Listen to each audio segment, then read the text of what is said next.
Hello and welcome to episode 2 of the Norfolk Football Podcast. I'm your host for today. I'm Rebecca Burton. I'm Marketing Manager at Norfolk County FA. I'm here today joined by Ian Grange.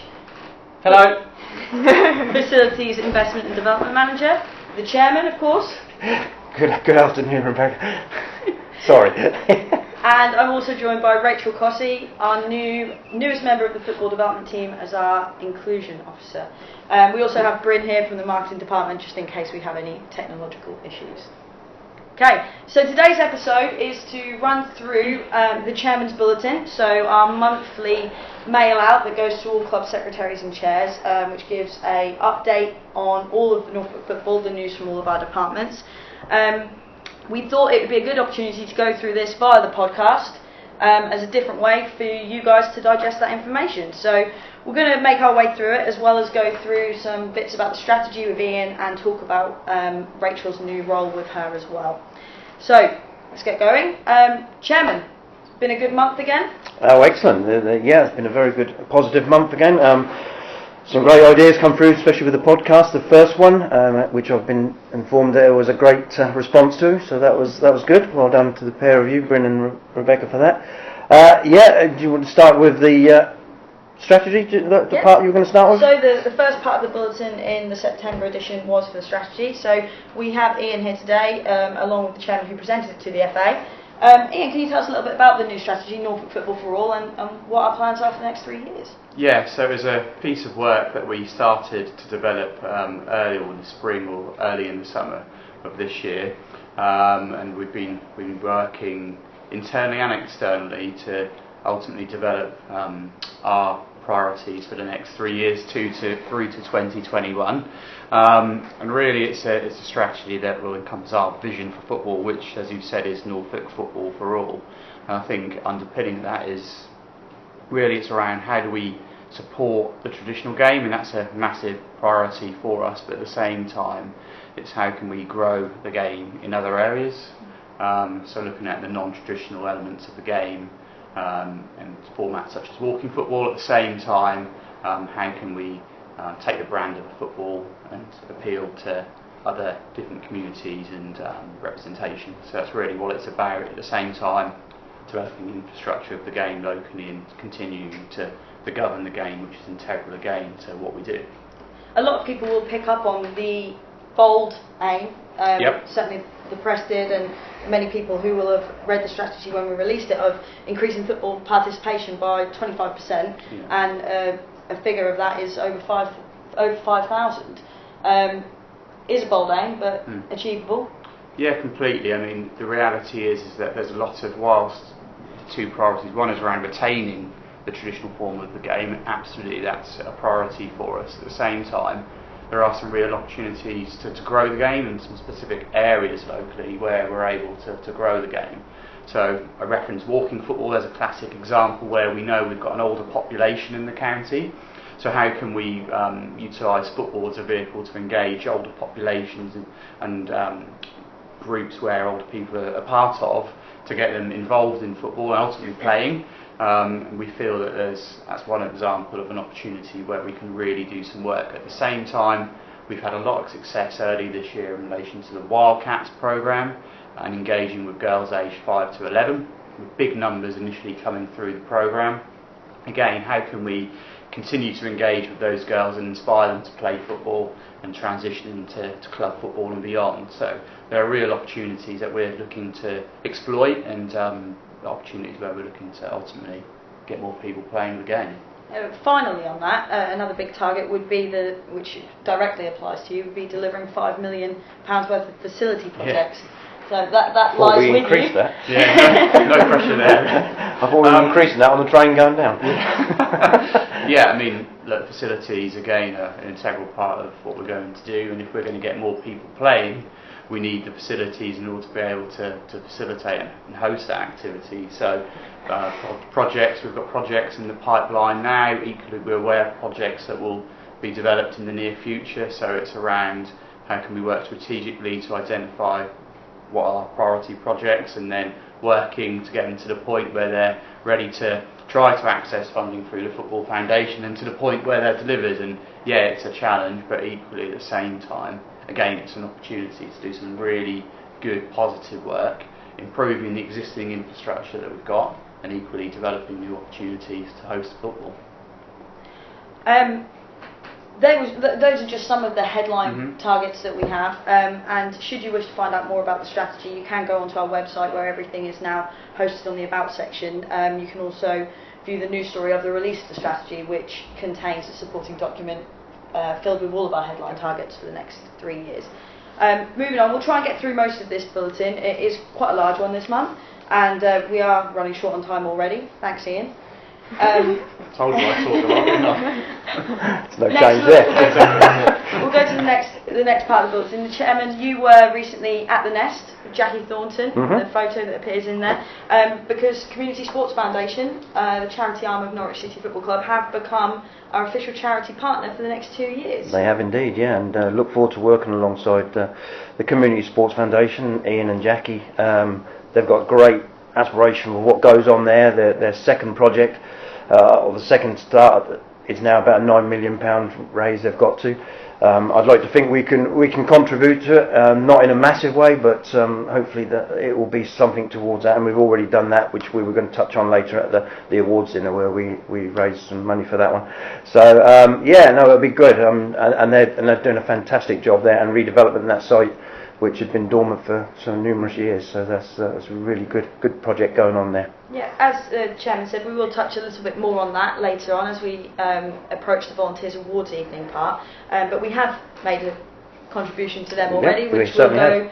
Our plans are to help them in their campaign to build the Nest, specifically Phase 2, which is a big project, isn't it? Yeah, exactly. So Phase 2 will see them develop a 3G provision, changing facilities and the sports hall. So where we're talking around growing the game, again, a facility that will be actually quite key to enable us to do that. So yeah, we're really keen to support. Phase 1's delivered, the grass pitches are functional, and we've got Horswood and Helsden who are benefiting from playing on those facilities, but Phase 2, again, is mutually beneficial because it helps us to grow the game locally. Brilliant. On to something more sad, unfortunately. Local referee and stalwart of the local game, Steve Body, unfortunately lost his battle with esophageal cancer recently. Chairman, I know you said some very kind words in the bulletin and within the statement that we released as well. And Bryn, I know that you're very much aware of Steve being locally placed in the Dereham area. You guys give some warm words? Or? Yeah, Steve was well respected by all involved in the local game. He was just truly loved, you know. I'm not saying he was the magnificent official, you know, who's refereeing World Cups, whatever, but if you turned up on a Saturday and Steve was there, you knew you were in for an enjoyable afternoon, you know, staying for a drink afterwards, and it was the whole package with Steve. He was a brilliant guy, you know, and we sorely missed. Certainly will. I mean, Steve used to do over 50 games a year for Norfolk FA, a great member of the Central and South Norfolk Committee. A gentleman I met once I became a member of the Central and South Norfolk as their president. We used to have a laugh. He was good to have a little bit of banter with. Very much loved, as Bryn said, within the footballing family of Norfolk, and sadly lost by all, and especially his family. Yeah. And his funeral takes place on Friday the 5th of October. Yeah, Friday the 5th of October, 1:45 p.m. at St Nicholas Church, Dereham. The tributes that have flooded in since are testament to how much of a part he played in local football. Massive. And I think I mentioned in the last one that Longham and a lot of teams from the Central and South Norfolk have gone out their way to address the family and even make them very welcome at their games. I believe all are welcome to the funeral and have been encouraged to wear club colours should people want to attend, and they would like donations to a charity of Steve's preference. I would imagine there'll be a big turnout. Moving on, go from something sad to something positive. The FA Respect campaign recently launched a We Only Do Positive campaign. Some of you may have seen on social media the quite hard-hitting advert that went out regarding a young boy wanting to play football, feeling like he didn't meet up to his dad's expectations, and you know, him coming out with some good positive words at the end then, which changed his opinion of how he'd played and his involvement in the game. I personally thought it was brilliant. I don't know what you guys thought of it, and the important message that it sends with regards to being positive on the sidelines of youth football pitches, especially in the county that we play football in. Yeah, absolutely. I mean, I'm a coach within the mini soccer game, so seeing that advert or the new video that was produced kind of hit home really in terms of really powerful. But yeah, the campaign is going to be one that I think the title will be only do positive, and I think this campaign actually will only do positive. I mean, Respect started in 2008, 2009. This is in effect is Respect Mark II, and the messaging is slightly different now, and you've alluded to it in that it's targeted towards parents and coaches and their conduct, and in particular the way that they engage with the young people on the pitch. So yeah, it's something that we'll be rolling out and encouraging our clubs to get involved with. An interesting piece of research when I was reading in relation to We Only Do Positive, 9 out of 10 children feel they play better in a positive environment. So if nothing else, if parents and guardians can be positive, that can only have a positive impact on the young people that they're playing. Enforcing those positive messages is paramount to a young person's development, and the research backs that up. At the same time, the FA launched another initiative or campaign in line with that, which was the Proud to Be Charter Standard campaign. And I know as a county FA we've been trying to drive over the last few seasons more clubs to become Charter Standard, to be involved in the FA's kite mark for clubs. We had Horsford last year go from being a development club to a community club, and seeing their growth over the last couple of years has been fantastic to witness. And on the back of that, the health checks have now opened for the new year. Is there anything, advice that you'd like to give out to clubs with regards to getting through that period? Yeah, well, so again, with my club hat on, Charter Standard is something that I do from my respective club in terms of our application and our health check. So I'll be soon getting involved with that. But it's integral to what we do in terms of our club development, and clubs are a key stakeholder for us. So we can encourage clubs to continue to engage with the Charter Standard programme. As you said, the health check window is now open. The FA have brought that window forward slightly in comparison to last year, so we're asking clubs to start thinking around Charter Standard earlier in the season than previously. But yeah, the health check window is now open, and if anyone does have any questions in relation to Charter Standard, then Stacey Anderson's our point of contact here, who's responsible for that programme. So we would encourage you to, if you've got any questions, to raise them now. At the same time, if your club is keen to want to progress through the stages of Charter Standard, again, we're eager to hear from you and we'll support you in doing that. Part of that programme is something that we offer would be the in-service calendar that clubs have access to, one of which is mentioned in the bulletin for the lino workshops that are coming up, one at Swaff and one at St Andrews, which is a free workshop to help boost the confidence and knowledge of volunteers who pick up the flag at weekends. Absolutely. Things like that are what clubs can have access to, just to improve their experience of the game, whether they're a young player, whether they're a volunteer, whether they're a parent, whether they're a coach. So it's really important that we try and promote the positive messages of the Charter Standard, and following the FA's campaign of being proud of that. Moving on, she's been quite quiet today so far, but we have a new member of the football development team sitting with Ian in the football development department. Rachel. Hello. She is our new inclusion officer as part of the new strategy, Norfolk Football for All. Inclusivity is the heart of everything we do moving forward. Yes. And she takes up that role, and she's going to tell us a little bit about the role, what her work is going to be over the next year, and what her plans are for the future. Okay, yeah, so my role and the overall objective of my role is to make sure that the football we offer is accessible and inclusive to all our communities within Norfolk. That breaks down into a number of different areas that we're looking at. So looking after disability football, so supporting the delivery of disability football in Norfolk.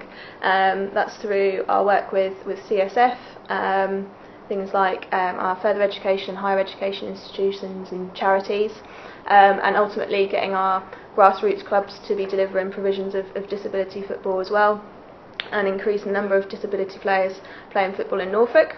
Ian touched on earlier the fact that our Wildcats centres have been a positive thing this year. We're also looking to establish a disability Wildcat centre as well. Moving on to recreational football, so we're also looking at getting some Mars Just Play centres established. So these are sort of turn up and play centres, which again can include things like walking football and sessions currently run by local charities. So that's something that I'll also be looking to support. Walking football's on the rise so much now. Chairman, I know you played it for a while. You still play? No, unfortunately not at this time, but I'd love to carry on playing it. But yeah, that's becoming a massive, not just Norfolk but nationally. There's leagues and all sorts of setting up now. So it's great. It's something that's really been on the rise in Norfolk, and I went down to a tournament that was held at the FDC the other weekend, and there's 22 teams there. 22? Yeah, participating in walking football. They were from all over the country as well. So yeah, it's something that's definitely something that we're looking to support. Capturing that participation as part of the absolutely strategy, like you touched on earlier. Completely, absolutely. Walking football will be key to what we do. So just a couple of other areas as well, supporting coaching and refereeing as well. So looking to develop and grow our local disability football workforce, so coaches in that area, and our BA, ME and female coaches and referees. And finally, something that's already mentioned in your bulletin regarding the Inclusion Strategy Advisory Group. So we're looking at establishing a group for that as well. So the recruitment period for that is now open? Yeah, so we're encouraging expressions of interest from individuals that are interested in promoting equality and diversity in Norfolk football and think that they have something to offer to that. We have a information evening that we're planning to hold on the 1st of November, where those individuals that have expressed interest in being involved with the group can come along, gain more information on what we're looking to do and the expectations of those individuals when they do get involved with the group. Excellent. So if you fancy being part of the way Norfolk football is shaped moving forwards and making it for all, as our strategy suggests, then visit our website to look at the information on the new Inclusion Strategy Advisory Group and how you can express some interest to be involved moving forward. Another key part of your work over the next couple of months to 3 months, the next quarter shall we say, will be the upcoming Rainbow Laces campaign. Yep. How do you see us getting, we did it last year. We did. Going to be bigger and better this year, hopefully? Yep, so we did do the campaign last year. We had 3 feature matches. We're looking to make the campaign in Norfolk bigger and better this year. So we've already got some ideas behind the campaign. It will be running from the 17th of November to the 7th of December, so that's 3 different weekends. Part of that will be looking at running a competition as part of the campaign, and information on that we're going to be releasing next week. So for those people who want to get involved with the campaign, clubs that are interested, please keep your eyes peeled for that as we move forward. Yeah, brilliant. We'll be releasing some bits on that next week, as Rachel said, so keep your eyes peeled and you can again express your interest in that and getting your club or your team involved in it. Lastly, we are short of time, so we'll wrap it up after this. The last page of the bulletin features some great coverage of our annual Volunteers Awards evening. It's a really important event that we hold where we get to celebrate and recognise the volunteers that really do make football in our county great. Many give up hours upon hours every single week to ensure that their teams and clubs keep afloat and keep going, and that players ultimately get to play football. So it's brilliant to give something back to those and have an evening where we get to celebrate everything. You were all there, you were all in attendance. Did you enjoy the evening? Yeah, it's a fantastic evening, and as you said, it's a great way of saying thank you to those who make the game tick locally. Me and Bryn, spent a little bit of time going out around the county to try and celebrate the grassroots, the FA and McDonald's Grassroots Football Award winners a little bit more this year when we made a video of each one that was played on the night. I think that went down very well actually. They were very good, yeah, that was a great touch. Couldn't quite see it from the angle I was standing on the stage, but they look brilliant. I've seen them since on as you released them on Twitter. The evening was superb. Unfortunately, we can't account for things you can't control, but yourself, Bryn, put a great evening together. Hope everybody enjoyed it. They're all going to come back with the same complaint, I'm sure, but it's if they didn't get their dessert or coffee, you couldn't control that. But yeah, it was a good evening. There were over 200 odd people there, and hopefully we can only get that bigger. That was our 8th event, and I think every year we're getting better and better at doing it. Poor old Bryn saw most of the backside of the curtain from the slide, so he didn't actually see most of it. I don't know if you got any food out the back there at all, did you, Bryn? Oh yeah, they sorted me out. The kitchens were just behind me, so. Well, that's probably why it wasn't coming forward. That was all coming into you then. Yeah, kept me going. I would just like to place on record a big thank you to firstly our Chief Executive Gavin Lemon, who was an impeccable host on the night once again, and also Val Lemon, who worked with me quite closely in getting that all organised for the past 4 months. A lot of hard work went into it, and I think it was a very successful night. It was successful on a fundraising perspective as well. Like we said, we have announced that CSF are our charity partner for the next 2 years, and we started that off very positively with the charity auction and raffle, raising over £1,300, and thankfully, very thankful for Barclays, our official banking partner, that doubled that. So we've now raised £2,742 on the night that we launched the charity, which was pretty good. Very good. We had a surprise for those in attendance as well, with the under-21s being there, which was brilliant. They obviously played at Carrow Road on the Thursday. So we had ex-Norwich players Madison and Angus Gunn in presence, and along with Lewis Cook, Damari Gray and Dominic Solanke. I think that really added something to the night. I think everyone really enjoyed their presence. Personally, I thought Ada Boothroyd's Q&A, the manager of Under-21s, was brilliant. Yeah. It was great to get an insight into the Under-21s camp, but also his experiences in Russia with Gareth Southgate. That's right. Yeah, I think you touched on that all well there. Thank you. I'll talk about that one on my own. Yeah. That wraps up everything for the Chairman's Bulletin for this month then. It was a packed edition. We have gone over on time, but I guess that's what happens when you talk about interesting things. I'd like to thank everyone who was here, and I hope you enjoyed listening to it. Thank you for hosting it. Thank you. Thank you. Rebecca. Thank you.